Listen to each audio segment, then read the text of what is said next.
Welcome viewers to my first series of podcasts where we discuss about Dubai real estate. We'll be having a lot of industry veterans, knowledgeable people who's going to come and share their knowledge about real estate. And of course, I will try my best to educate investors worldwide about the Dubai real estate market and why it's such an important time in the Dubai real estate market. There are a lot of questions among the investors' minds to whether to invest in Dubai or not, or what is the future of Dubai real estate, and we're going to address all those one by one. And today we've got a very special person, an industry veteran, a highly knowledgeable person, Mr. Shamsudheen Kalkar. Thank you for making it. First of all, Mr. Kalkar, I would like to ask you about your journey into this dynamic real estate, Dubai real estate market. Thank you, Mr. Matthew, for inviting me here. Most welcome. Yeah. My name is Shams Kalkar, and we manage investors' portfolio. And, we are in this industry in the past 20 plus years. Wow, 20 plus years. Huh? Yeah, it was a great journey. Yeah. How was the journey? That's what we are excited to know about your journey. Because I'm sure 20 years back, I wasn't here in Dubai also. Yeah. And I'm sure a lot of realtors here wouldn't have been there also. Well, in this blessed country, to be very honest, I'm here dwelling for the past 28 years. 28 years. 8 years. And the initial days, the MR is introduced the properties, like, the expatriates can buy a property. That those days, you must have aware of the greens. Yeah. Yeah. They initially started with the rent-to-own properties. Oh, rent-to-own properties. Oh. There we started the journey. What was the rent-to-own properties all about? Initially, they started with the people can rent, for example, certain amount. Yeah. And after that, they're really interested in buying those kind of properties. Uh-huh. And they can buy directly from the developer. Oh, is it? Yeah. What happens is those days, there are many people who actually... This we're talking about when? Which year? Well, we're talking about in the year 2004. 2004. Yeah, 2004. And at the same time, I would like to share something. There was nothing. It's all deserted area, right? I'm sure Dubai would have been like half of Dubai. But What there we see was was a desert. The best part is, what happens is there are the 6 towers you must have heard in Marina. Yeah. Almas, Yas. MR6 towers. MR6 towers. But still it's called as MR6 towers. Correct, right? correct. Yeah, those days only there is no other ready properties to work with. But True, definitely we used to visit those properties and all. So we initially started, but at the same time, there are a lot of plots are empty in all over Marina. Okay. Yeah, now how beautiful it looks, right? But yeah, way back in 2004, like you started your journey in 2004, right? Real estate industry, definitely we start in 2002 onwards. 2002. So back then in 2002, how was Marina? Like what was Marina's landscape? Well, it was completely deserted. It was a desert. Yeah. Okay. And of course, now we can see a lot of concrete jungles, yeah? Yeah, yeah. But even though you can see from the marina itself, the sea everywhere. It's a bare land and with the sea view. True. But now things has been changed definitely, yes. And later stage, the MR is launched Springs Villas and the payment was excellent, like how 30% during construction and 70% on completion. Yeah. And many investors, we also introduced so many investors to MR in those days, and people who, started buying. I mean, it was an amazing journey, trust me. And we still, go back to early 2000s, the day we enjoyed the work. And initial days, the MR office was in, let me tell you, where in World Trade Center. World Trade Center. Yeah. Then they shifted to lakes, where is the lake is. Yes, of course. Then shifted to the greens, the MR towers here. Okay. And most of the there was no land department exists. I mean, there was a land department. All these transactions is taking place in the MR itself. Yeah. And the Nakil office itself, So you were there during this 2008 crisis. So can you run across the events which happened during that time and how you managed during that turbulent time? What was the real estate industry happening at that time? What was happening in that real estate industry in Dubai at that time? You're talking about during the recession? During the recession, 2008 global financial crisis, which affected Dubai real estate, of course. See, well, all over the globe, it's really got affected. But end of the day, It's not that Dubai only can sustain, but of course, everywhere it's financially, everybody was, running behind all this, and there are plenty of expatriates who've gone back to their country, and there are a lot of people who lost their job. And we had an office actually. We told our colleagues not to leave the company, stay calm, and the things will come back, will bounce back. Well, the same thing happened. I know, just as a matter of 1-2 years. But let me tell you, there was no inquiries, nothing. Yeah, most of the roads are empty and all this. But now, yeah, the later stage, market is back, bounce back. Yeah. I'm sure it's all happened because of the visionary leadership of His Highness Sheikh Mohammed bin Rashid Al Maktoum. So, you have been there in the country for so long, and you have witnessed how strong this leadership has been, how it has evolved, how Dubai has evolved, like from nothing into this into the city where global wealth is being attracted. It's become like a magnet for global wealth. So, what do you have to say about the visionary leadership of His Highness? Well, you just named it, His Highness. If you ask me, thinking about His Highness, let me tell you, it's a big salute for him. Trust me. And see, there are so many reasons behind. The first thing is the security reason here in Dubai. Let me tell you, midnight, let's say on the street, the 3 a.m., the girl will walk, or any woman will walk on the street. Do anyone dare to touch them? See, this is the positive. This is the beauty of this country, blessed country, And there are so many other ways, like, transparency. Any government offices, if you go to them, and there is a transparency. And talking about property industry, you must have seen, you're from India, basically, original. We all seen back home. What happens is mother document and the other few other documents and all. The one property documents must be this side. This side, True, true. But here, just matter of a piece of paper, the title deed, and you are the owner. See, I'm talking about all this transparency. Yeah. Yeah. For me, what I have seen, I don't think there's any leader in the world who can match His Highness Sheikh Mohammed bin Rashid Al Maktoum. For me, I consider him, he's one of the top leaders of the planet, not only of UAE, but I think of the entire world. He's top visionary leaders, and how he has transformed Dubai is really a major big story, and how he has attracted millionaires and billionaires from across the world to come and invest in this vision. That itself leaves a mark on a lot of people, and it has changed and transformed a lot of people. A lot of people have come to this city, to this magnetic city, and made their lives, and they have transformed the lives and the families. So that's a major impact which His Highness has had on millions of people across the world who have made Dubai as their home.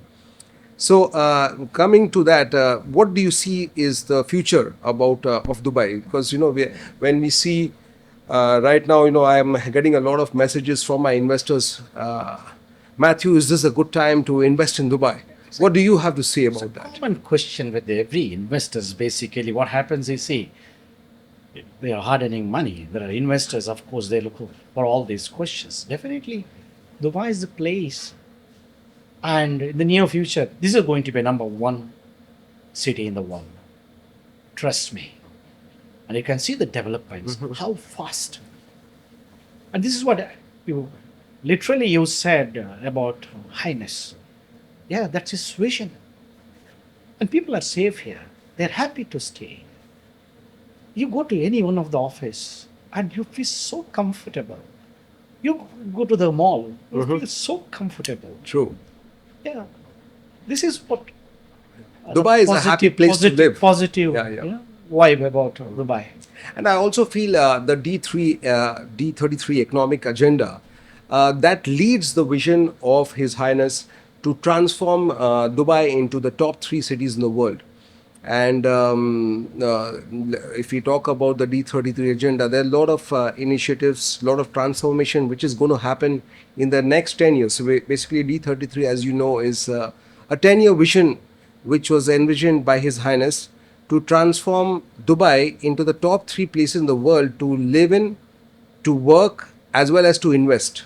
So these three parameters, to live, to work, to invest, it wants Dubai, this agenda wants Dubai to be the top three cities. Currently, Dubai is in the top 10 in terms of Global Power City Index, according to the Very GPCI. yes. So, this GPCI actually evaluates the magnetism of a city, how it attracts the people from across the world. And in that, Dubai is currently number 8. And this government's vision is to make it in the top 3. Three. Very true. Yeah. So another important topic which came into my mind is when you started your real estate journey, there were not many realtors, but now you can see so many realtors in the market talking about the Dubai real estate market and the opportunities. How do you see Dubai real estate property market has evolved in terms of the selling of it? Well, if is there any thing if I would like to share, it's a good question you asked me. Yeah. But sometimes I wanted to sit with my colleague and share the same thing. Yeah. Don't be like there are a few new agents involved in the market, and there is no ethics. Recently, let me explain one of my experience. I just Okay. got from Property Finder, Oh. other few portals, whatever normally we used to get inquiries. Uh-huh. The agent asked me immediately, "Are you covered?" Instead of say hi, bye, how are you? Nothing. Hmm. Are you covered? Immediately I asked him, "Are you the new agent in the market?" And they said no, he or she, whoever. And finally I said, "Please learn some basic ethics Okay. and come back to us." Mhm. You're talking about those days. Those day agents, we are like, still, we are working on our own network. Like, this is all we built the past 20 plus years. My advice them to, build your network.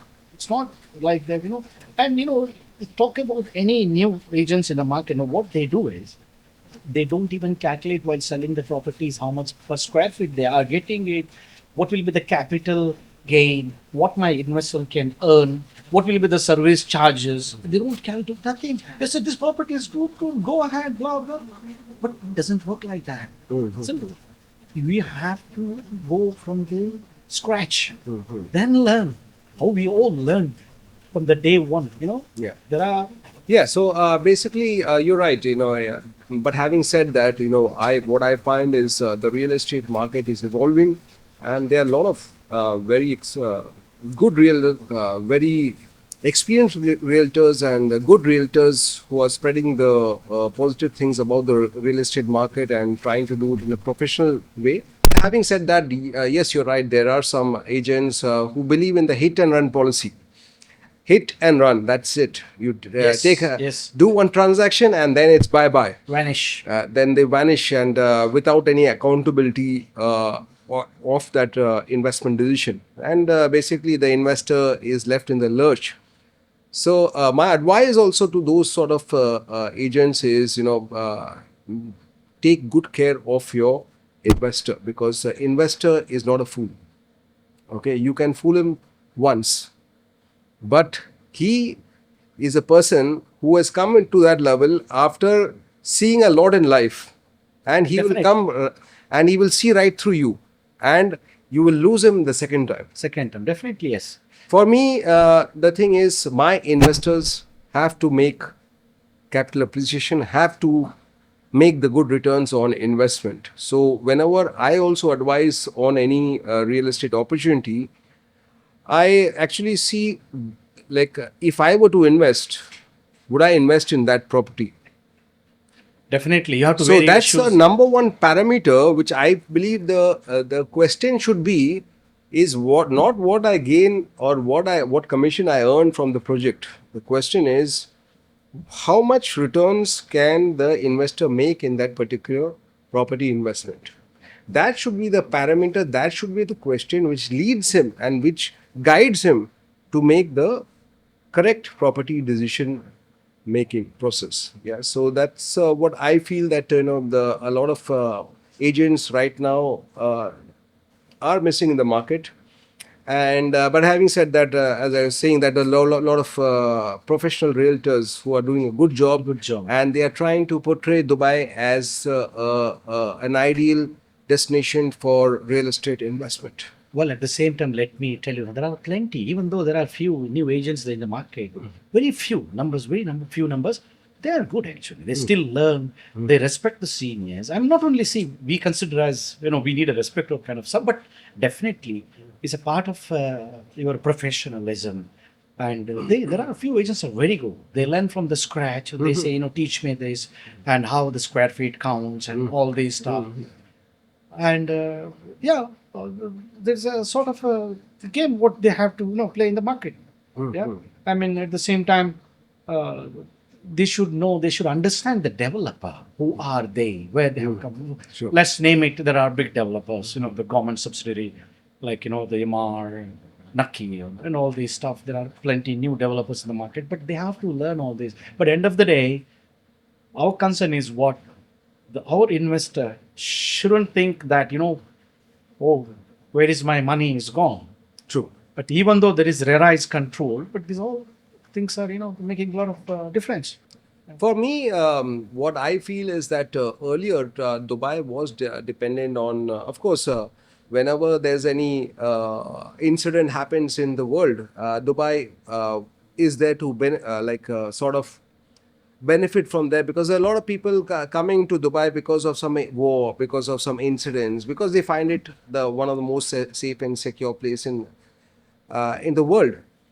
But having said that, this is not the only reason, I believe, because now it's all about an organic growth. It's all about a vision about the economic agenda, the D33 economic agenda, and it lays down, it has a clear outline of how the country is going to head in the next 10 years, that is from 2023 to 2033. And there's a lot of direct FDI coming into Dubai. The vision of this government is to have $650 billion by Right. 2033. Correct. Yes. $650 billion. And also another vision of the government is to make the real estate market valuation to be 1 trillion dirhams. Dubai is a place where I have seen is when they promise, they deliver. They always tick the boxes on their plans. Right. Whenever Dubai has committed something, has it not fulfilled its commitment? And we can see that in the Dubai Metro, which was in, I remember in 2009 they had said that they are going to deliver the Dubai Metro, and it happened on time. So all the infrastructures which we are seeing right now, and these all have been planned years back.